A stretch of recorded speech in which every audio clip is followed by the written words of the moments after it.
welcome to this talk show with Rankers presented by Naukar Digital Institute. My name is Preet Shah. I'm a chartered accountant and a faculty member at Naukar Institute. With me today is Darshan Shah, who secured the 10th All India rank at IPCC and 3rd All India rank at the CA final level. In, I guess, November 2019, Darshan. Yes? Yes, yes, And yes, yes. with 2 ranks up his sleeve, Darshan is at a prestigious position at Reliance Industries Limited. Well, an interesting fact about Darshan is that he did his complete schooling from a Gujarati medium school, and despite the language barrier, he secured 188 marks out of 200 in CPT and ranks at the other 2 levels of chartered accountancy. So this story about Darshan is a wake-up call to all those students who feel that they are at a disadvantage due to language. And why only language? Due to any kind of barrier. Okay, Darshan is a prime example that if you are determined, you'll be able to achieve anything you wish for. Welcome, Darshan. Hello, sir. My name is Darshan Shah, and as said by sir, I am recently qualified chartered accountant with all India rank in both the levels. Hello, friends. Just wanted to start with that. If you want to pursue a chartered accountant, is not a very tough course. I have determined that after 12th, 10th standard, I will pursue commerce stream, and then after 12th, I will do CA. That was determined by me after 10th standard itself. So, if you want to clear chartered accountant, it is not very tough course. So you can pursue chartered accountant, Mhm. and Naukar also will help very much in that. Okay, Darshan. Darshan, intermediate level पे chartered accountancy के intermediate level पे भी rank आया, फिर आपने CA finals में top 3 ranks जो securing a place in all those top 3 ranks all over India, ये भी एक बहुत बड़ी बात है. So obviously that all requires persistence and dedication. So what is that one factor that keeps you going throughout this journey? As I said कि मेरा 10th standard से ही गोल फिक्स था कि चार्टर्ड अकाउंटेंट क्लियर करना ही करना है. सो एक माइंड में पहले से ही था कि ये तो मुझे क्लियर करना ही है. So through out the journey of 5 years ये माइंड में था कि ये तो मैं करके ही रहूंगा, और वो भी फर्स्ट अटेम्प्ट में और with a good marks. So by efforts, और घर पे अगर आप अच्छे मतलब एनवायरमेंट में रहते हो, अच्छे दोस्त है आपके, पेरेंट्स से मतलब आप गाइडेंस लो, तो आप एक अच्छे माइंडसेट से आप अगर करते हो तो चार्टर्ड अकाउंटेंट आप इजीली क्रैक कर सकते हो. तो वो एक गोल था कि मेरा माइंडसेट फिक्स था पहले से ही कि मुझे ये करना ही करना है. सो वो एक माइंडसेट आपको बहुत अच्छे से मतलब हेल्प करता है to clear the chartered accountancy course. So एक माइंडसेट होना बहुत जरूरी है. अगर आप प्रेशर में करते हो कि चलो पेरेंट्स ने बोल दिया कि अगर चार्टर्ड आपको कर सीए में तू जा, तो वो मतलब पढ़ाई करने चले गए, तो वो माइंडसेट से अगर आप पढ़ाई करोगे तो वो क्लियर नहीं. आप अपने खुद से कुछ सीखने की जुनून से आप अगर कुछ करते हो तो आपको सक्सेस मिल ही जाएगी उसमें. ओके, और इसी हिसाब से मतलब दर्शन, आपका ये कहना है कि अगर एक राइट माइंडसेट हुआ, राइट एनवायरनमेंट हुआ, तो डेफिनेटली सीए करना बहुत आसान हो जाएगा. इनफैक्ट इस टॉक शो से पहले मैं दर्शन से बात कर रहा था और दर्शन ने एक बहुत इंटरेस्टिंग चीज मुझे कही थी कि sir it's not about being easier और टफर देन हाई स्कूल, कि 10th-12th से सर ये इजी है या हार्ड है, ऐसी कोई डिबेट जैसी बात ही नहीं है. It's about the passion that you carry for this prestigious course. तो जैसा दर्शन ने कहा, 10th स्टैंडर्ड से ही उसको एक पैशन था कि उसको सीए करना ही करना है. So it's about passion, and if you are passionate enough, everything becomes interesting. और अगर वो सब चीज इंटरेस्टिंग बन जाती है तो डेफिनेटली ऑटोमेटिकली वो हमारे लिए एक इजी कोर्स बन जाएगा. Yes, thank you very much Darshan. Darshan, एक बहुत इंपॉर्टेंट सवाल ये पूछना चाहता हूँ मैं तुम्हें कि लैंग्वेज जो डिफरेंस तुम्हारा था, क्योंकि तुमने अपनी स्कूलिंग करी थी गुजराती मीडियम से, फिर तुम सीपीटी में आए जहाँ पे पूरा इंग्लिश, जितने भी 4 सब्जेक्ट्स हमारे थे वो सब इंग्लिश में थे, आईपीसीसी में भी, फाइनल में भी. ये लैंग्वेज डिफरेंस जो है वो कितना इफेक्ट करता है और तुमने कैसे कोप अप किया इसके साथ? Language difference is not a big issue. मतलब आप अच्छे से प्रिपेयर करते हो आफ्टर 12th. अगर आप मतलब आपकी चलो ठीक है, वोकेबुलरी आपने उतनी अच्छी जैसे इंग्लिश मीडियम स्टूडेंट की होती है उतनी वोकेबुलरी आपकी अच्छी नहीं होगी, लेकिन एज अ स्टडी पर्सपेक्टिव आपके मतलब आप इजीली कर सकते हो. और आप अच्छे इंस्टीट्यूट में जाते हो, जैसे नौकार है, नौकार में एक अच्छी सिस्टम है कि गुजराती मीडियम वाले यानी वर्नाक्युलर लैंग्वेज वाले की बैच अलग से होती है और इंग्लिश मीडियम स्टूडेंट वालों की बैच भी अलग से होती है. तो Okay. वो फैकल्टी भी अपने को बहुत हेल्प करती है to grab the English language, तो we can cope up with that easily. So and अपने हिसाब से भी अच्छा एटीट्यूड होना चाहिए कि चलो ऐसे फियर नहीं होना चाहिए कि चलो इंग्लिश है तो मुझे थोड़ा टफ पड़ेगा, ऐसी कोई बात नहीं है. English is just language, language कभी भी बैरियर नहीं हो सकती आपके पैशन के लिए. तो वो Okay. एक अदर फैक्टर है. सो आप language is not a big issue, you can cope up with that easily. Okay, so Darshan ने बहुत अच्छी एक बात कही है कि लैंग्वेज को बैरियर समझना ही नहीं है. अगर तुम्हारा पैशन है तो language can never be a barrier for your passion. Very good Darshan, thank you very much. Darshan, would you like to share something about your planning? तुम कितने घंटे पढ़ते थे? तुम्हारा टाइम टेबल कैसा था? तुम डेली कितना एफर्ट करते थे? बिकॉज आर्टिकलशिप भी थी साथ में लेक्चर्स भी होते थे. तो कैसे ये एफर्ट्स करते थे ड्यूरिंग योर प्रिपरेशन? जस्ट एक जनरल गाइडेंस हमारे स्टूडेंट्स के लिए. After IPCC I have started coaching immediately. मतलब आफ्टर मतलब नवंबर में एग्जाम होती है आईपीसीसी की, जनवरी में रिजल्ट आता है, जनवरी एंड में. मैंने फर्स्ट बैच से ही स्टार्ट, मतलब फरवरी में मैंने कोचिंग स्टार्ट कर ली थी. तो मेरा एक प्लानिंग, अब 3 साल का प्लानिंग मैं ऐसे बोलूंगा कि आपको अगर जो 2-2.5 साल की जो आपकी आर्टिकलशिप होती है, 6 महीने की या 5 महीने की अप्रोक्स एग्जाम लीव होती है फाइनल, तो टारगेट ये रखो कि आप with in first 6 months of your articleship आप कोचिंग स्टार्ट कर दो. आफ्टर दैट वो आफ्टर इन 2.5 years, यानी आपको जो आर्टिकलशिप का पीरियड है उसमें कोचिंग खत्म करने का ट्राई करो. कोचिंग खत्म करो और आर्टिकलशिप में भी आपको आपके पास टाइम मिलता है, भी सुबह शाम कोचिंग होती है, बीच में आर्टिकलशिप, क्योंकि ज्यादा टाइम नहीं मिलता है. कभी भी टाइम मिलता है आप उसमें से कुछ भी रिफर कर सकते हो. आपने ऐसा प्लान कर सकते हैं. बेसिक गोल यही होना चाहिए 2.5 years में कि आपकी कोचिंग खत्म हो जानी चाहिए और एक प्रैक्टिकल सब्जेक्ट का एक बार रिवीजन हो जाना चाहिए. वो आपका बेसिक गोल होना चाहिए in the articleship phase. In the exam leave मेरी स्ट्रेटेजी ऐसी थी कि मेरे को 6 महीने की लीव मिली थी आर्टिकलशिप से, तो वो 6 महीने की बहुत सफिशियंट लीव होती है. किसी को 5 महीने की मिलती है, किसी को 4 महीने की मिलती है. छह जी. महीने की मुझे लीव मिली थी, वो एक अच्छा एडवांटेज था मेरे लिए. 6 महीने की लीव में मैंने ऐसी प्लानिंग की थी कि मैंने टारगेट ऐसा रखा कि फर्स्ट 3 मंथ्स में मैं एक पूरा 8 सब्जेक्ट का एक रिवीजन कर दूंगा. आफ्टर दैट 1.5 मंथ में फिर से एक बार, और लास्ट 1.5 मंथ में फिर से एक बार, यानी टोटल 3 बार मेरा रिवीजन 6 महीने में हो जाना चाहिए. और ओके. आफ्टर दैट एग्जाम में एक बार पहले आप जो पढ़ते हो वो. तो 6 महीने में ऐसी प्लानिंग करनी चाहिए कि आपका मिनिमम 2 बार तो रिवीजन होना चाहिए. मेरे पास 1 महीने की एक्स्ट्रा लीव थी, इसलिए मैं एक एक बार रिवीजन और कर पाया. अच्छा. मतलब 5 महीने एग्जाम लीव में आपकी सफिशिएंटली आपका कोर्स कवर हो सकता है और आप 2 बार रिवीजन कर सकते हो. मैं फर्स्ट 3 मंथ्स में ऐसे पढ़ता था कि मेरी स्ट्रेटेजी ऐसी थी कि मैं पूरा एक सब्जेक्ट एक साथ नहीं उठाता था. मैं दिन में 2 बार 2 सब्जेक्ट लेता था, एक थियरी एक प्रैक्टिकल. सुबह में एनवायरनमेंट थोड़ा अच्छा होता है, फ्रेश माइंड होता है, इसलिए मैं थियरी सब्जेक्ट सुबह के 5-6 घंटे लेता.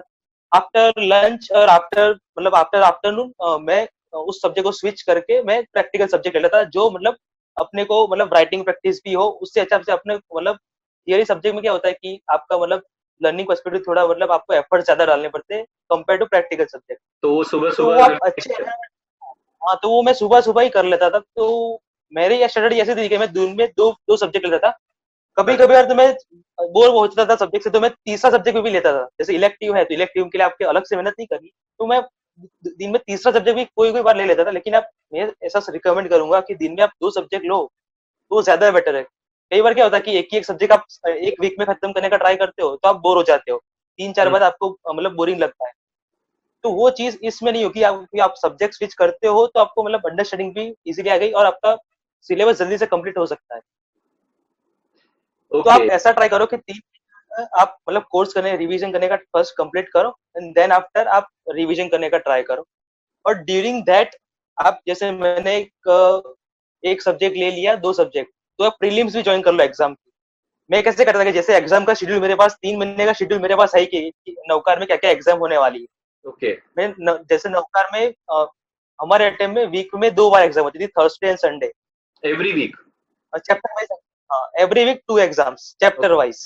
और क्या आप सारी एग्जाम्स देते मी थे? And my yes, me and my friend, I have a मतलब we have a 3-4 मतलब group. We want we will try to in appear in all the exams. Okay. I think in 6 months I have appeared in 24 exams. That per subject I have मतलब I have written 3 or 4 papers per subject. सो यानी it तुम्हारी will give actual us exam के पहले तुम already 5 बार तो exam लिख चुके थे वही चीज के। yes, and this will make a huge difference between an average student and between a high score student. Okay I will recommend as and when you complete the syllabus, you will appear for exam. You should appear for the exam prelims.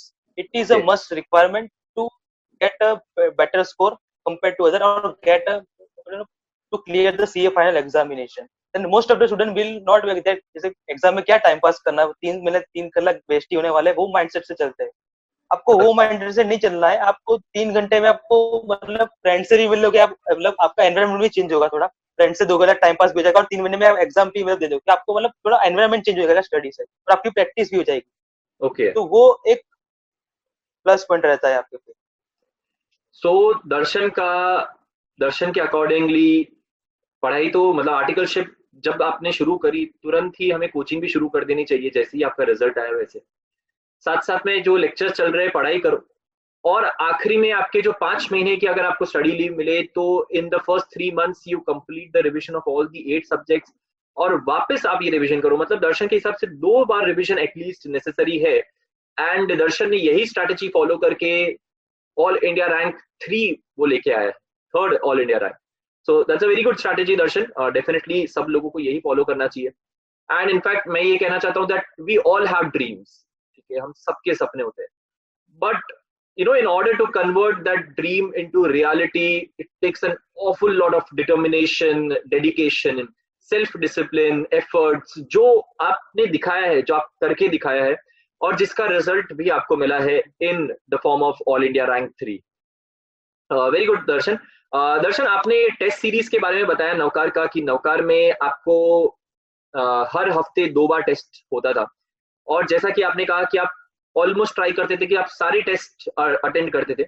ये test हो जाने के बाद क्या कोई evaluation करते थे इस टेस्ट का? मतलब जो आंसर शीट अगर नवकार की मिलती थी तो कोई इवैल्यूएशन होता था इस टेस्ट के बाद? यस, मैं आपको एग्जाम स्ट्रेटेजी के बारे में बताऊं नौकर की, तो स्टूडेंट का माइंडसेट ऐसा होना चाहिए कि चलो आप सपोज आपने 4 सब्जेक्ट कवर कर लिए, 4 चैप्टर पर सब्जेक्ट के, और चैप्टर एग्जाम है 6 या 7 चैप्टर की। ओके भले आपके 2-3 चैप्टर नहीं हुए, ठीक है, फिर भी आप अपियर तो होना ही है एग्जाम में। एग्जाम में आप ऐसा ट्राई करो कि आपको 100 मार्क का पेपर है, वो आपका 2.5 ईयर में कंप्लीट होना चाहिए, ऐसा ट्राई करना चाहिए। अच्छा तो हाँ, तो आप ऐसा ट्राई करोगे तो आप फाइनल एग्जाम में अच्छी स्पीड के साथ, अच्छे कंटेंट के साथ लिख पाओगे। तो मेरी स्ट्रेटेजी ऐसी ही थी कि मैं हाफ एन आवर अर्ली में सभी पेपर एग्जाम कंप्लीट करने का ट्राई करता था। आफ्टर एग्जाम नौकार में ऐसा होता है कि आपको आंसर शीट भी उसी टाइम दे देते हैं, और आप पेपर सबमिट करा दो, पेपर सबमिट करके 3-4 दिन में आपके मार्क्स भी आ जाता है, विद अच्छा प्रॉपर इवेल्युएशन। नौकार में ऐसी सिस्टम है कि प्रॉपर इवेल्युएशन, आपके मार्क्स भी 3-4 दिन में मैसेज आपको आ जाता है कि आपने 100 में से कितने मार्क्स किए। हम ऐसा ट्राई करना ही चाहते हैं कि जैसे ही एग्जाम कंप्लीट होगी, जैसे एमसीक्यू होते हैं, अब तो 4 सब्जेक्ट में एमसीक्यू भी है, तो एमसीक्यू हम साथ में फ्रेंड्स मिलके एग्जाम के बाद ही सॉल्व कर लेते थे। चलो कितने सही है, कितने गलत है, कितने गलत है तो कहाँ पे हम गलत हुए। ओके अगर आप ऐसा इवेल्युएशन करो तो जो आपका एमसीक्यू गलत हुआ है वो आप कभी भी नहीं भूलोगे। चलो इसका आप आंसर दो, तो वो एक अच्छी बात रह जाती है। तो इवेल्युएशन भी, आप एग्जाम सिर्फ देने खातिर नहीं देनी है, उसके बाद आपका इवेल्युएशन भी करना है। जैसे आप 3-4 दिन में आपके मार्क्स आते थे, उसके बाद भी आपका मतलब पेपर आपको फैकल्टी जो भी नौकर की एडमिन स्टाफ है वो आपको देती है चेक करने के लिए। उसको ओके भी आप इवेल्युएशन करोगे, कहाँ मेरा गलत हुआ, कहाँ मेरी लैंग्वेज में आपको मैं मेरे को कंटेंट पे इंप्रूव करने की जरूरत है। तो वो एनालिसिस भी इंपॉर्टेंट है। कहीं भी आपको दिक्कत लगती है कि उसमें क्या लगा है, तो नौकर में मेंटरशिप का कंसेप्ट भी है। आप पर्टिकुलर मेंटर को भी आप मतलब रिकमेंड कर सकते हो कि इस सब्जेक्ट वाइज अलग अलग मेंटर रखे हुए नौकर है, तो आप वो भी उसका भी बेनिफिट ले सकते ओके। हो। तो ऐसा अप्रोच स्टूडेंट का होना चाहिए ड्यूरिंग द एग्जामिनेशन ऑफ तो द यानी प्रीलिम्स। स्टूडेंट्स को खुद को ही इतना होना चाहिए कि वो मेहनत करे, एग्जाम के बाद पोस्टमार्टम जैसा करे वो एक हर एक सब्जेक्ट का, कि उसने पेपर देख लिया, उसमें जहां जहां गलतियां होगी अगर उसने वही मार्क कर दिया ना उसी नवकार के एग्जाम के टाइम पे ही, तो एक्चुअल एग्जाम में अगर वही क्वेश्चन आ गया ना तो वो कभी नहीं भूलेगा कि मैंने ये पहले गलती करी थी, अब वो एकदम करेक्ट वाला ही आंसर लिखेगा। So that's a very good system Darshan. अच्छा दर्शन, तुम एमसीक्यू के बारे में बता रहे थे, तो ये एमसीक्यू का क्या सिस्टम था, नवकार में क्या सिस्टम था, और वो एग्जाम के लिए तुम्हें कितना हेल्प किया उसके? एमसीक्यू के बारे में वो नौकार का एक अलग से एमसीक्यू का मटेरियल भी है जिसमें वास्ट ऑफ एमसीक्यूज कवर है। ओके अगर आपके पास टाइम है तो आप वो रिफर कर सकते हो, बहुत ही अच्छा मटेरियल है वो। एमसीक्यू के बारे में ऐसा बोलूंगा, अगर आप अलग से टाइम डिवोट नहीं करते हो तो आप थियरी इतने अच्छे से करो कि आपको एमसीक्यू अलग से रिफर ना करने पड़े। लेकिन मैं ऐसा बोलूंगा कि जैसे आपको फ्री टाइम है, आपको आप मतलब बहुत बोर हो चुके हो, मतलब फ्रस्ट्रेशन जैसा आ गया है, हम्म, तो उस पीरियड में आपको आप एमसीक्यू ले लो, तो आपका मतलब माइंड भी फ्रेश हो जाएगा आपको उतना, और आपका टाइम भी कवर हो जाएगा। तो एमसीक्यू में अलग से आपको टाइम डिवोट नहीं करना है। जब भी आपका मन नहीं होता है पढ़ने का, उस टाइम पे आप एमसीक्यू रिफर कर लो तो वो बेटर रहेगा। इंस्टीट्यूट के भी अभी एमसीक्यू है अवेलेबल है कि नहीं साइट पे, वो मुझे पता नहीं। हमारे टाइम पे मतलब पर सब्जेक्ट के 100 से एमसीक्यू थे, तो वो भी रिफर करना चाहिए। हाँ, नौका का मटेरियल भी अलग से है, वो आप रिफर कर लो आप फ्री टाइम में, तो वो बहुत ही अच्छा बेनिफिट हो जाएगा। Okay. So there are thousands of MCQs नौकार के मटेरियल के अंदर। तो दर्शन का ये कहना है या तो थियरी इतनी अच्छे से कर लो, क्योंकि एमसीक्यू कहीं भी किसी भी कोने से आ सकता है, तो या तो थियरी इतने अच्छे से कर लो, या फिर आपको जो एमसीक्यूज प्रोवाइड कर रहे हैं नौकार वो हर एक एमसीक्यू सॉल्व कर लो, तो आपके 30 मार्क्स जो भी पोर्शन रहेगा वो एकदम पक्के हो जाएंगे। Alright, thank you very much Darshan. Darshan, कौन सा सब्जेक्ट सबसे इंटरेस्टिंग और इजी लगता था, और कौन सा सब्जेक्ट सबसे टफ लगता था तुम्हारे हिसाब से? मेरे हिसाब से, क्योंकि मेरे में टेक्स्ट में मुझे ज्यादा इंटरेस्ट है, तो डायरेक्ट टेक्स्ट मुझे बहुत ही इंटरेस्टिंग लगता है। और इंडेस जो एफआर का चेंज, जो सिलेबस अभी चेंज हो गया है इंडेस, वो मुझे बहुत ही इंटरेस्टिंग लगता है। और मेरी मतलब आरटी का भी मैंने इंडेस का बहुत काम किया है, तो मुझे वो इंडेस मतलब एफआर और डीटी मुझे बहुत इंटरेस्टिंग लगता है। मतलब डीटी उतना स्कोरिंग नहीं है, एफआर में आप मतलब एफआर स्कोरिंग है। मतलब ओके। आप इंटरेस्ट की बात करो तो मुझे एफआर और डीटी इंटरेस्ट लगता है। इजिएस्ट सब्जेक्ट की बात करो जो मैक्सिमम स्कोरिंग है, तो उसकी मैं बात करूँ तो एसएफएम, जो सेकंड अपना पेपर है एसएफएम, वो बहुत स्कोरिंग है। मतलब मैं इंडिविजुअल स्कोर की बात करूँ तो मेरे इंडिविजुअल स्कोर में हाईएस्ट एसएफएम में ही थे, मेरे 82 मार्क्स से आउट ऑफ 100। 82 आउट ऑफ तो 100? एसएफएम एक बहुत ही अच्छा, हाँ यस, तो एसएफएम एक बहुत अच्छा स्कोरिंग सब्जेक्ट है, जो आपका मतलब पूरा ग्रुप निकाल सकता है। मतलब एग्रीगेट में आपको प्रॉब्लम नहीं होगा। अगर कोई भाई आप एक एक्स्ट्रा सब्जेक्ट मतलब ग्रीप ले लो कि उसमें आप 70 से अप लाने का ट्राई करो, तो आपको एग्रीगेट में प्रॉब्लम नहीं होगा। फिर बात बहुत से स्टूडेंट मैंने देखा है कि 40 हर सब्जेक्ट में आ जाते हैं, लेकिन एग्रीगेट में वो रह जाते हैं। तो कोई एक ऐसा सब्जेक्ट भी आपको मतलब लेना चाहिए कि जिसमें आप अच्छे से स्कोर करो, तो ऐसे में आप अच्छे से स्कोर सकते हो। तो वो एक बात है। ओके। और टफेस्ट सब्जेक्ट जो आपको लगा हो, या जिसके अंदर आपको मार्क्स लाने में थोड़ी दिक्कत आई हो, या फिर कैसे आपने कोप अप किया उस टफेस्ट सब्जेक्ट के साथ? टफेस्ट सब्जेक्ट मेरा नहीं, मैंने मेरे 90% स्टूडेंट का मैंने सुना है, और audit is a toughest subject in the okay. Final syllabus. Theoretical क्योंकि भी है थोड़ा थोड़ा? बोरिंग है, भले थियोरेटिकल भी है, थोड़ा बोरिंग है। हम जो प्रैक्टिकल लाइफ में जो ऑडिट करते हैं उससे थोड़ा अलग है थियरी। यस यस क्योंकि यस यस। तो ऑडिट एक मतलब बोरिंग सब्जेक्ट है, लेकिन आपको मतलब आपको जैसा लगता है कि टफेस्ट सब्जेक्ट मेरा ऑडिट है, तो उसको ज्यादा से ज्यादा डिवोट करो टाइम। ओके। मतलब आप ऐसे में अगर इजी सब्जेक्ट है तो मतलब ऐसे में थोड़ा कम टाइम लो और ऑडिट को ज्यादा रिवीजन करो। मैंने मतलब मुझे फर्स्ट टाइम रिवीजन में 10 दिन लगे थे ऑडिट करने में, 10 से 12 दिन। तो मैंने ज्यादा से ज्यादा टाइम दिया था ऑडिट में। मैं नौकर की भी मटेरियल रिफर करता था, मॉड्यूल भी रिफर करता था। हम्म। स्टैंडर्ड्स के लिए मैंने नौकर का मटेरियल रेफर किया था। प्रोफेशनल एथिक्स भी नौकर का मटेरियल बहुत ही अच्छा है। अदर चैप्टर जो स्मॉल स्मॉल टॉपिक्स है वो भी बहुत इंपॉर्टेंट है ऑडिट में, उसके लिए मैंने मॉड्यूल भी रिफर की थी पूरी की पूरी, क्योंकि ओके। मेरा एमसीक्यू का पार्ट मिस ना हो जाए, इसलिए मैंने मॉड्यूल भी रिफर की थी साथ में। अच्छा, तो ऐसे थियरी सब्जेक्ट जैसे ये ऑडिट की तुमने बात करी, ये थियरी सब्जेक्ट्स के लिए क्या तुम कोई नोट्स बनाते थे, या जो जिससे हमारा काम थोड़ा आसान हो जाए? ये सब्जेक्ट जैसे लॉ एंड ऑडिट है, जैसे पेपर नंबर 3 पेपर नंबर 4 है अपना। हम्म। मैं ऐसे मेरा मतलब मेरा स्ट्रेटेजी ऐसे होती थी कि मैं चलो एक चैप्टर ले लिया, जैसे मेरा है चैप्टर है प्रोफेशनल एथिक्स में, मेरे एक बार क्लॉजेस रिफर कर लेता था। क्लॉजेस की एक मतलब अपने हिसाब से हैंड रिटन समरी बना देता था। मतलब रिवीजन करने के लिए मैं हैंड रिटन समरी मतलब वन लाइनर जो भी लिखना हो कि उस क्लॉज में क्या है, कि मैं क्या लिख सकता हूँ, कि वन लाइनर मुझे मतलब मेरे को प्रोफेशनल 1 घंटे में रिवाइज करना हो तो मैं इजीली कर सकता हूँ। मैं अलग से समरी नोट जैसा भी बनाता था। तो खुद का ही तो मैं नोट्स एक स्टूडेंट बना को देते वही थे? रिकमेंड करता हूँ। हाँ, खुद का नोट मतलब बहुत ही इंपॉर्टेंट है। कुछ लोग क्या करते हैं कि फ्रेंड का समरी नोट भी ले लेते हैं कि चलो मैं क्यों बनाऊं, फ्रेंड ने बनाई है तो मैं वो ले लेता हूँ। अच्छा। फ्रेंड ने अपने हिसाब से समरी नोट बनाएगा, आप अपने हिसाब से बनाओगे, क्योंकि दोनों का पर्सपेक्टिव थोड़ा अलग होता है, माइंडसेट अलग यस होता है। यस, तो मैं एब्सोल्युटली। स्टूडेंट को वही रिकमेंड करूंगा कि खुद का समरी नोट बनाओ, हैंड रिटन नोट। तो आप मतलब चैप्टर को रिवाइज करना हो तो आप अच्छे से रिवाइज कर सको। तो लॉ और ऑडिट में मेरी वही स्ट्रेटेजी रहती थी कि मैं अपने खुद के नोट्स बना देता। और नोट्स ऐसे बनाने हैं कि आप मतलब रिफर कर सको रिवीजन में, तो आप एग्जाम के लास्ट दिन भी वो आपका अच्छा मटेरियल हो जाएगा। तो लास्ट डे रिवीजन के लिए वो अच्छा मटेरियल आपको बेस बनाना ही पड़ेगा। ओके, थैंक यू दर्शन। दर्शन, आपने जैसे कहा कि आपने तुरंत ही आर्टिकल, मतलब जैसे ही सीए फाइनल में आपने ज्वाइन किया, आपने नौका ज्वाइन कर लिया फॉर कोचिंग पर्पसेस। तो टेल अस कि नौकार ने आपको आपकी ये पूरी जर्नी जैसा थी, even not only final, not only for final, ये जो पूरा सीपीटी से लेके आईपीसीसी से लेके फाइनल तक था, ये पूरी जर्नी में नौकार ने आपको किस तरह से हेल्प किया? नौकार is like a family for me, because 5 साल मैंने मतलब वही मतलब सुबह शाम वही निकाला है, तो एक अच्छा सा एनवायरनमेंट बहुत ही अच्छा है, आपको घर जैसा लगता है। हाँ, अभी मुझे क्या लगे 6 साल मेरे से मैं नौकार गया नहीं, तो मतलब एक मिस कर रहा हूँ मैं नौकार को अभी। तो मतलब वो हर एक स्टूडेंट को जो जो भी नौकार में, हर एक स्टूडेंट को ऐसा फील होता ही है कि चलो यार नौकार में जाने का घर जैसा सुकून जैसा मिलता है वहाँ पे, ऐसा है। नौकार मुझे कैसे है कि जैसे मैंने सीपीटी में एडमिशन ले लिया था, तब से मैं मतलब थ्रू आउट मैंने नौकार से ही किया है, मैंने कोई भी इंस्टीट्यूट चेंज नहीं किया है। कि ओके। नौका is one of the best institute of India. अभी तो डिजिटल इंस्टीट्यूट भी है नौका ने लॉन्च किया है, वो भी एक बहुत ही बड़ा मतलब एक अच्छा प्लेटफॉर्म है स्टूडेंट्स के लिए टू सेव द टाइम, मतलब जो ट्रैवलिंग में टाइम अभी बच सकता है अब हाँ नौका हाँ, डिजिटल इंस्टीट्यूट से। सो तो ये वो मेरा बैरियर्स, जर्नी अच्छी थी। हाँ। हाँ, तो ये बैरियर्स एक्चुअली हट जाते हैं नौका डिजिटल इंस्टीट्यूट की वजह से भी। एंड इवन आर्टिकलशिप के टाइम पे बहुत सारे स्टूडेंट्स ऐसे होते हैं जो लेक्चर्स अटेंड नहीं कर पाते, कभी शाम को नहीं कर पाए, कभी सुबह नहीं कर पाए।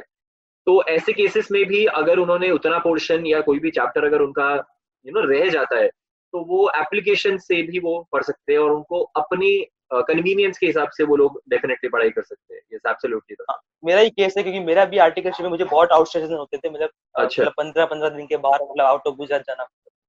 तो उस ओके। पीरियड के लिए भी हमारे टाइम पे इतने वीडियो लेक्चर्स अवेलेबल नहीं थे, लेकिन वीडियो लेक्चर की फैसिलिटी थी हमारे टाइम पे भी। ओके। तो मैं वो रिफर कर लेता था। मतलब पहले तो हमारे क्लास में ऐसा होता था कि आप फैकल्टी को बोलो कि मुझे मतलब आप भी कोई दूसरी बैच में भी बैठ सकते हो, कि आपका कोई टॉपिक मिस हो कि आप दूसरी बैच में आप फैकल्टी को भी आप हेल्प ले सकते हो।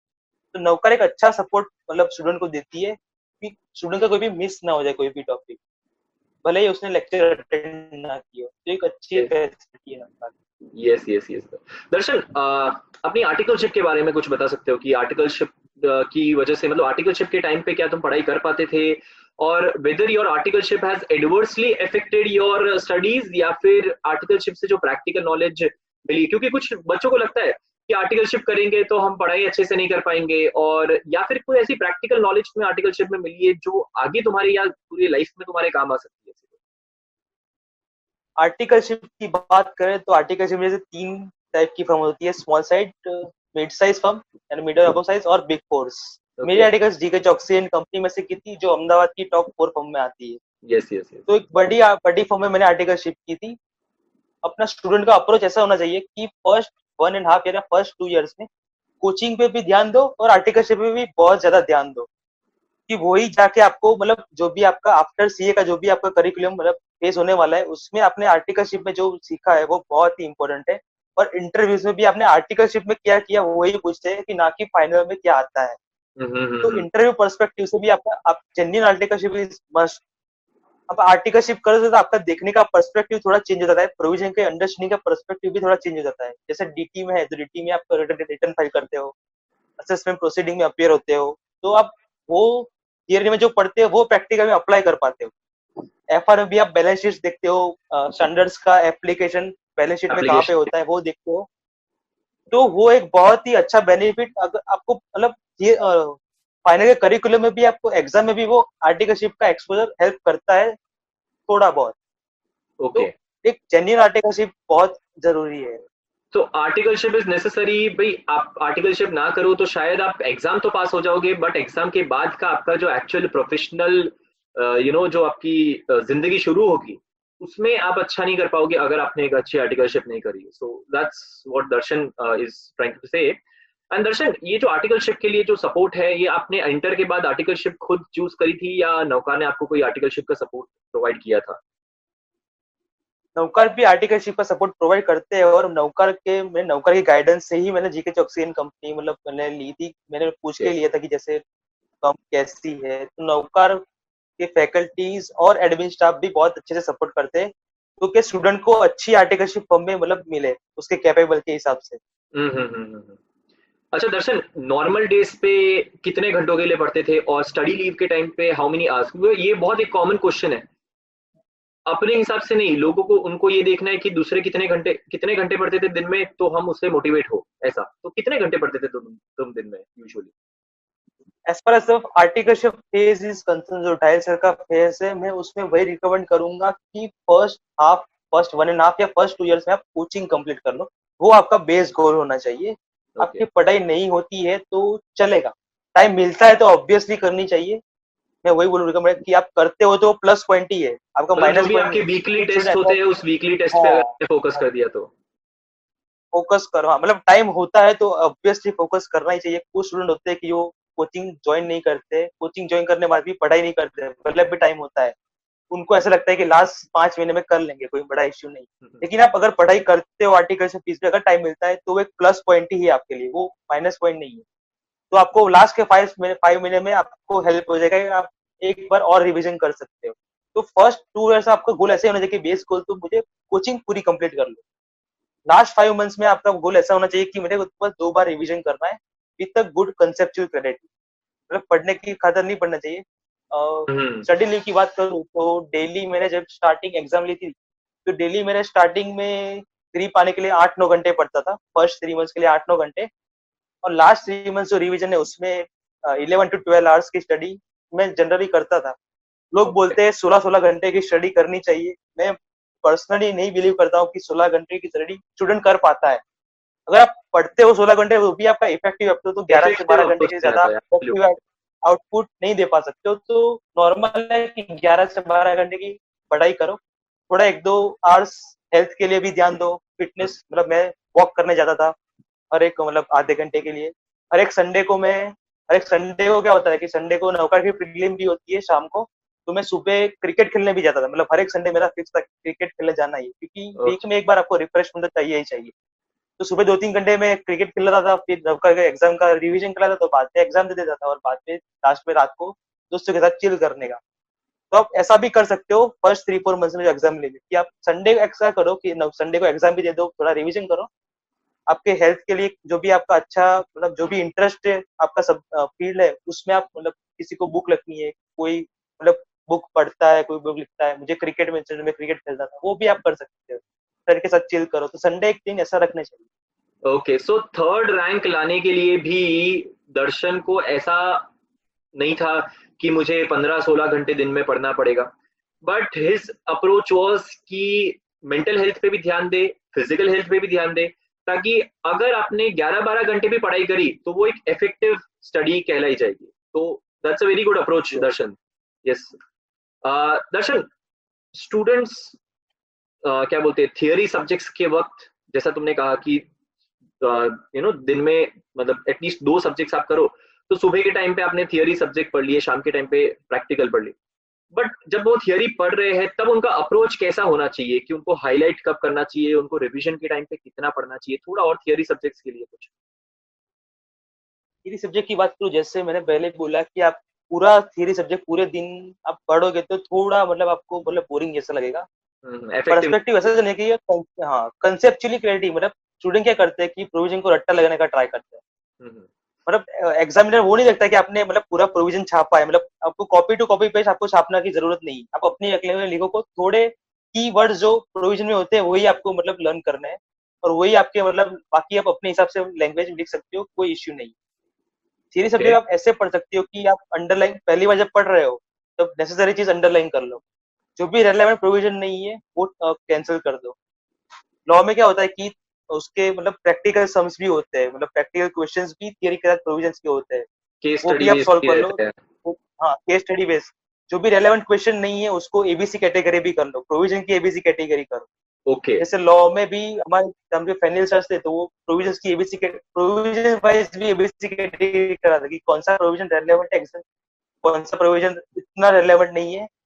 प्रोविजन वाइज एबीसी ग्रेडिंग करो, फिर चैप्टर वाइज एबीसी ग्रेडिंग भी करो कि कौन सा चैप्टर बहुत इंपॉर्टेंट है, उससे मुझे ज्यादा टाइम लेता है, कौन सा चैप्टर इतना इंपॉर्टेंट नहीं है।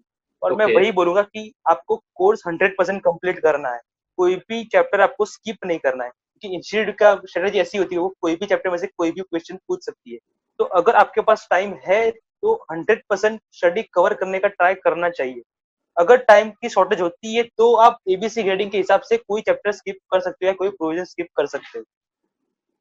और थियरी ओके, सो सब्जेक्ट के लिए मैं वही सेलेक्टिव स्टडीइंग इज नॉट हाँ एडवाइसेबल, मतलब दर्शन का कहना है कि सेलेक्टिव स्टडी है जो वो एडवाइसेबल हाँ नहीं है, करना पूरा ही है, बिकॉज अब तो एमसीक्यूज भी आ गए बहुत सारे सब्जेक्ट्स में, तो कहीं से भी पूछे जा सकते हैं। हम्म, और चैप्टर्स में भी कोई भरोसा नहीं है, कहीं से भी किसी में से भी ज्यादा क्वेश्चंस पूछ लिए, शायद पास्ट में ना पूछा हो और अभी इस बार पूछ लिया हो तो। हाँ। ओके दर्शन, दर्शन ये कौन और सा हाँ, और material- एक और बात की थियरी ओके, सब्जेक्ट के लिए ज्यादा से ज्यादा एग्जाम मतलब राइटिंग प्रैक्टिस, एग्जाम प्रीलिम्स दो, जितनी भी ज्यादा हो सकते हैं उतनी एग्जाम प्रीलिम्स दो। अच्छा, तो थियरी सब्जेक्ट के लिए एक और बहुत इंपॉर्टेंट बात आ गई कि राइटिंग प्रैक्टिस बहुत ज्यादा जरूरी है। अगर तुमने पढ़ लिया है पर जरूरी नहीं है कि शायद तुम्हें याद रहे, तो जब तक तुम लिखोगे नहीं, जब तक तुम उसको उतार ना डालो उस पेपर के अंदर, तब तक पता नहीं चलेगा कि एक्चुअली मुझे आता है या नहीं। यस यस, एब्सोल्युटली दर्शन। तो दर्शन, कौन सा मटेरियल सोर्स यूज किया था? क्या तुमने एमटीपीज आरटीपीज कुछ रेफर करे थे? Yes yes yes, MTP RTP is must. मतलब लास्ट के नौकर में से प्रोवाइड करते ही है, मतलब नो इशू, आपको नौकर में से आप कोचिंग करते हो ओके, तो नौकर पिछले सारे जितने भी, जैसे हमारा नई स्कीम मई 18 से शायद शुरू हुई थी, हाँ हाँ, तो मई 18 ऑनवर्ड जितनी भी आरटीपी एमटीवी है वो एक बंच बना के पूरा सब्जेक्ट वाइज नौकर एक मटेरियल देती है ओके, विद आंसर्स। तो मैं स्टूडेंट को वही रिकमेंड करूंगा कि आरटीपी एमटी में से भी अच्छे मतलब अच्छा सा आता है। मतलब जैसे हमारे में एफआर में से 20 मार्क्स का पुराने आरटीपी एमटी में से आया था, हम्म, ऑडिट में से भी 20 मार्क्स का आया था, और एसएमएम में से भी 20 मार्क्स का आया था।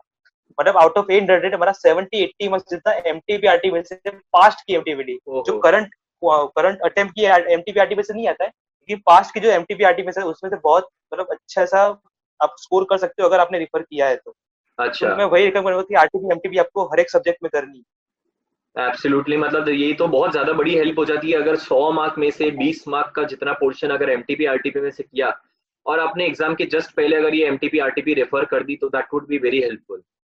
Okay, thank you yes yes Darshan. Yes, अगर बहुत, आपके पास टाइम होता है, अगर एग्जाम के एक दिन पहले भी अगर रिफर करते हो 1-2 घंटे में, हाँ तो हाँ, वो भी आप कर सकते हो, मतलब अगर टाइम होता है तो।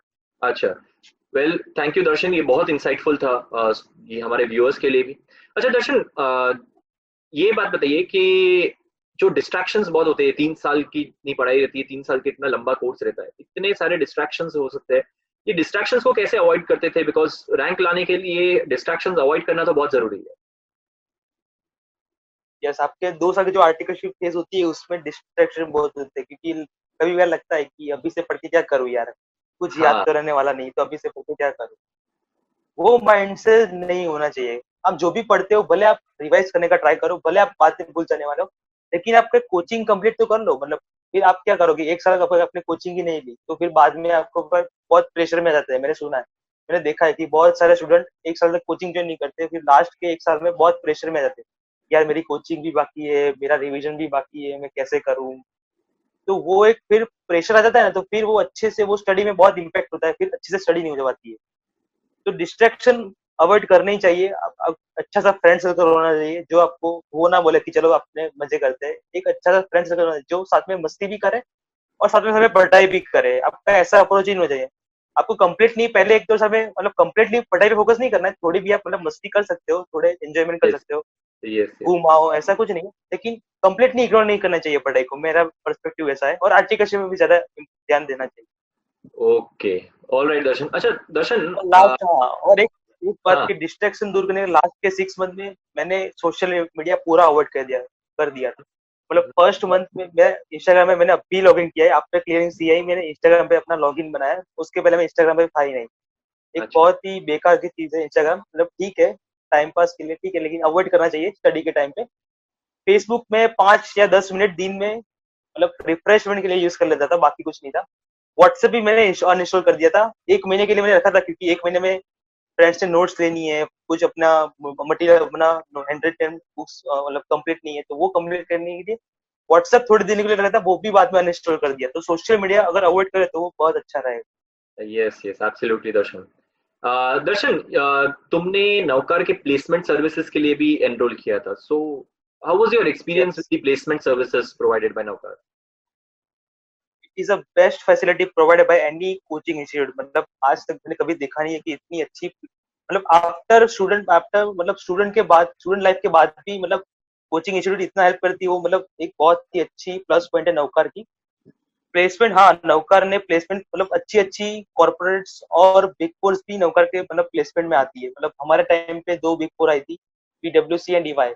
ओके। अच्छी अच्छी कॉर्पोरेट्स भी आती की, एक्सिस बैंक आती है, टोरेंट आती है, अदानी आती है, अच्छी अच्छी कॉर्पोरेट्स भी नौकर के प्लेसमेंट में आती है। और जो इंस्टीट्यूट का कैंपस होता है वो बहुत टफ होता है, क्योंकि उसमें कॉम्पिटिशन बहुत होती है, तो उसमें मेजोरिटी स्टूडेंट क्रैक नहीं कर पाते इंटरव्यू। लेकिन नौकर में क्या होता है कि नौकर के स्टूडेंट्स ही अपीयर होता है प्लेसमेंट में, तो एक कंपटीशन भी कम होती है, और नौकर एक अच्छी सी नौकर का रेफरेंस भी होता है कि चलो ये स्टूडेंट नौकर से क्लियर होता है, तो कॉर्पोरेट्स को भी एक अच्छा मतलब दिल में होता है कि चलो यार मतलब स्टूडेंट में कुछ तो होगा, तो एक अच्छी यस। फैसिलिटी नौकर प्रोवाइड करती है। मेरा प्लेसमेंट में से मेरा पीडब्ल्यूसी में मेरा क्लियर हो गया था इंटरव्यू, लेकिन समहाउ मुझे मतलब कैंपस जो इंस्टीट्यूट का कैंपस था उसमें मुझे ज्यादा अच्छी अपॉर्चुनिटी दिखी, तो मैंने पीडब्ल्यूसी को रिजेक्ट करके मैंने रिलायंस इंडस्ट्रीज ज्वाइन की थी। ओके। अच्छा दर्शन, और क्या कोई पैकेज भी चार्ज, बहुत अच्छा होता है। अच्छा कोई प्लेसमेंट सर्विसेज के लिए क्या कोई एक्स्ट्रा चार्जेस या कुछ लिए थे क्या? कुछ नहीं, is a free of cost service. मतलब आपने जो भी मतलब आपकी मतलब नौकर की तरफ से मतलब एक सपोर्ट ही है, एडिशनल सपोर्ट है, मतलब इसके लिए कोई चार्जेस नहीं। अच्छा। All right Darshan, thank you very much Darshan, या बहुत इंसाइटफुल था, बहुत डिलाइटफुल आंसर्स थे आपके। And I am pretty sure कि हमारे जितने भी व्यूअर्स हैं जो सीए फाइनल वाले हैं, in fact not only CA final, even CA inter वाले भी इससे बहुत कुछ सीख सकते हैं। एंड डेफिनेटली दर्शन का जैसा ये मानना है कि सबसे बड़ी चीज हमारी, जो सबसे बड़ी ताकत है, वो है हमारा पैशन। और पैशन को अगर डेडिकेशन के साथ तुमने अगर कंबाइन कर दिया, तो डेफिनेटली दर्शन ने जितना सक्सेस पाया है, तो ऐसा नहीं होगा कि उसको फाउंडेशन के अंदर, यानी जो सीपीटी के अंदर इतने अच्छे मार्क्स आ गए और आईपीसीसी के अंदर अच्छे मार्क्स आ गए, तो कभी कभार क्या है कि सक्सेस सर पे चढ़ जाती है। इसके बाद भी दर्शन ने प्रूव किया कि हमेशा ग्राउंडेड रहना बहुत जरूरी है। पैशन और डेडिकेशन को थ्रू आउट दी 5 years जितना भी ये जो था, कभी भूलना नहीं है। Whether it is the first level, the second level, even till the third level, उसने अपना पैशन और डेडिकेशन बरकरार रखा, जिसकी वजह से उसको ऑलमोस्ट, अगर मैं कहूँ, अगर सीपीटी में रैंकिंग सिस्टम होता तो सीपीटी में भी उसको रैंक ही आया होता।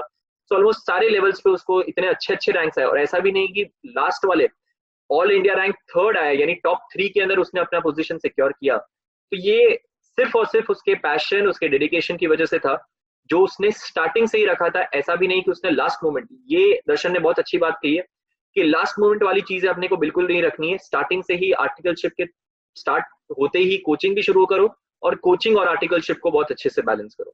Well, thank you very much Darshan. अगर आपको कुछ और टिप देनी है स्टूडेंट्स को तो प्लीज। यस, मतलब I want to add some 2-3 points.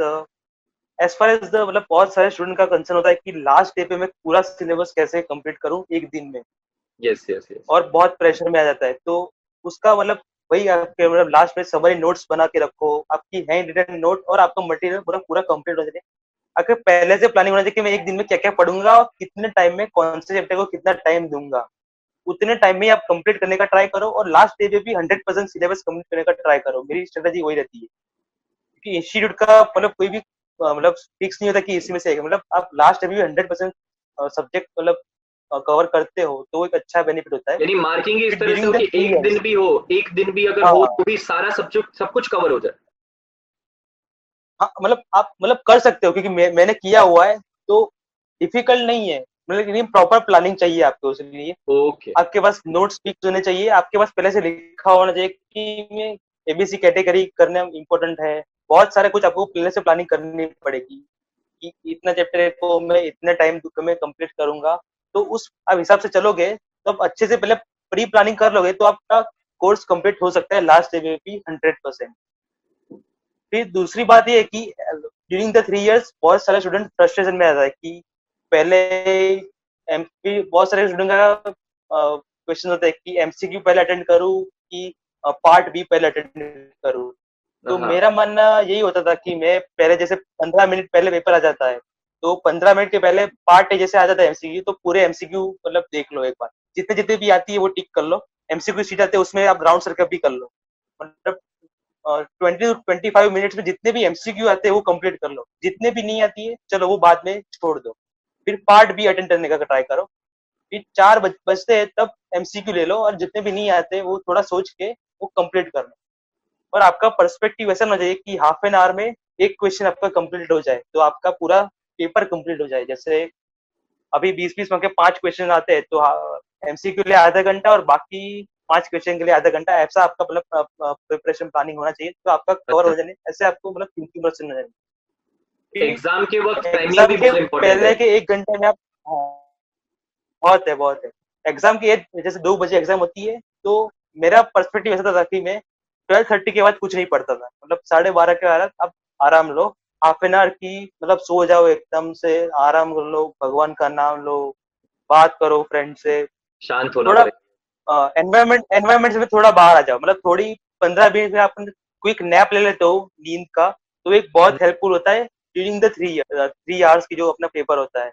तो वो भी मैं रिकमेंड करूंगा स्टूडेंट को कि आप मतलब लास्ट मिनट तक पढ़ाई नहीं करोगे चलेगा, मतलब कुछ स्टूडेंट होते कि वो मतलब एग्जाम हॉल में बैठते तब तक मतलब बुक खोल के रखते हैं, तो मतलब दिमाग इतना को थोड़ा करने की शांत करना जरूरत जरूरी होता है नहीं। इसलिए। हाँ, यस यस, दिमाग को थोड़ा शांत करना बहुत जरूरी है। प्रेशर नहीं लेना है, कोई क्वेश्चन नहीं आता है चलो छोड़ दो, नेक्स्ट क्वेश्चन को अटेंड करो, मतलब कोई क्वेश्चन नहीं आता है, मतलब हमारा लॉ का पेपर बहुत डिफिकल्ट था, मतलब बहुत डिफिकल्ट, मतलब तो प्रेशर नहीं लेना है, मतलब इन द 3 आवर्स क्वेश्चन नहीं आया तो नेक्स्ट क्वेश्चन पे स्किप करो और बाद में अटेंड करने का ट्राई करो। अच्छा, well thank you very much Darshan, ये बहुत बहुत ज्यादा अच्छे टिप्स थे। और जैसे तुमने कहा प्रेशर नहीं लेना है, थोड़ा दिमाग को शांत करना है। और ये बहुत जरूरी है कि कभी कभार बच्चे क्या करते हैं कि उनकी 6 महीने की मेहनत जो है वो उन 3 घंटों के एग्जाम में अगर उन्होंने एक क्वेश्चन को पकड़ के बहुत ज्यादा प्रेशर ले लिया, तो जितना उन्होंने मेहनत इन 6 महीनों में करी है वो सब वेस्ट हो जाएगी। सो ये बहुत अच्छी बात तुमने कही कि बिल्कुल प्रेशर अपने को लेना नहीं है। Alright, thank you very much Darshan, it was a pleasure having you here. बहुत अच्छे आपने डिलाइटफुल आंसर्स मुझे दिए हैं, और अपने व्यूअर्स को भी आई होप कि ये चीज बहुत हेल्प करे। दर्शन की जितनी भी बातें हैं पैशन से रिगार्डिंग, अर्ली स्टार्टिंग से रिगार्डिंग, टेंशन नहीं लेना, प्रेशर नहीं लेने से रिगार्डिंग, और अच्छे से प्रैक्टिस करने से regarding, I am pretty sure ये सबको हेल्प करेगा। Well thank you very much Darshan, it was a pleasure sorry having to you. Interrupt you, but I want to add one more point that yes yes. बहुत सारे student का question होता है कि elective paper, अभी elective कौन सा लेने का। हाँ हाँ। तो मैंने तो इंटरनेशनल टैक्सेशन लिया था क्योंकि मुझे अच्छा। टैक्सेशन में बहुत ज्यादा रुचि है, इंटरेस्ट ज्यादा है मेरा, तो मैंने और मेरे आर्टिकल में थोड़ा काम किया हुआ इंटरनेशनल टैक्सेशन, ओके। तो मैंने इंटरनेशनल टैक्सेशन लिया था, लेकिन वो स्कोरिंग सब्जेक्ट नहीं है as far as my perspective is concern, क्योंकि मेरे इंडिविजुअल स्कोर में सबसे कम इलेक्टिव में ही है। सभी बच्चों को लगता है कि इलेक्टिव में तो अपने चलो ठीक है आराम से स्कोर कर लेंगे, कोई इश्यू नहीं है, अलग से मेहनत करने की जरूरत नहीं है। तो इलेक्टिव कौन सा पेपर सिलेक्ट करना है वो भी एक बहुत मतलब स्ट्रेटेजी है। इंटरनेशनल टैक्सेशन आपको अच्छे से आपको ग्रीप है तो ही लो, अदरवाइज लॉ या रिस्क मैनेजमेंट में ज्यादा स्कोरिंग है इंटरनेशनल टैक्सेशन से कंपैरेटिव। अच्छा। इंटरनेशनल टैक्सेशन में उतना स्कोरिंग नहीं होता है, लेकिन आपकी ग्रीप अच्छी है तो आप मतलब वो ले सकते हो, अदरवाइज मैं रिकमेंड नहीं करूंगा कि आप वो मत लो। यानी अगेन वो इलेक्टिव के लिए इंटरेस्ट आपको वाली मतलब बात आ गई है। हाँ, हाँ वही वही इंटरेस्ट वाली बात भी है, और आपका इंटरेस्ट मतलब इक्वली डिवाइडेड है अमंगस्ट ऑल सब्जेक्ट। तो मैं वही प्रेफर करूंगा कि आप लॉ या रिस्क मैनेजमेंट ऐसे सब्जेक्ट ले लो, तो उसमें स्कोर ज्यादा आते हैं, मतलब मैंने ओके। ट्रेंड देखा हुआ है। ओके दर्शन। और इलेक्टिव को भी अच्छे से प्रिपेयर करना है, मैं वही बोलूंगा कि yes as a lightly elective नहीं लाइटली लेना नहीं है लेना आपको, है। अच्छे से लाइट नहीं ले लेना है। हाँ Yes, yes, absolutely, absolutely, Darshan. Okay, Darshan, thank you very much. Thank you very much for joining. ये सबको बहुत helpful रहेगा, I'm pretty sure. Thank you very much, Darshan. Okay, thank you so much sir. If you like this video, share it with your friends. Subscribe to our YouTube channel to watch more such videos and learn from our expert faculty members. Press the bell icon to get regular notifications whenever we upload a new video. Download NDI mobile app to get complete CA course online. We value your support. Thank you for watching.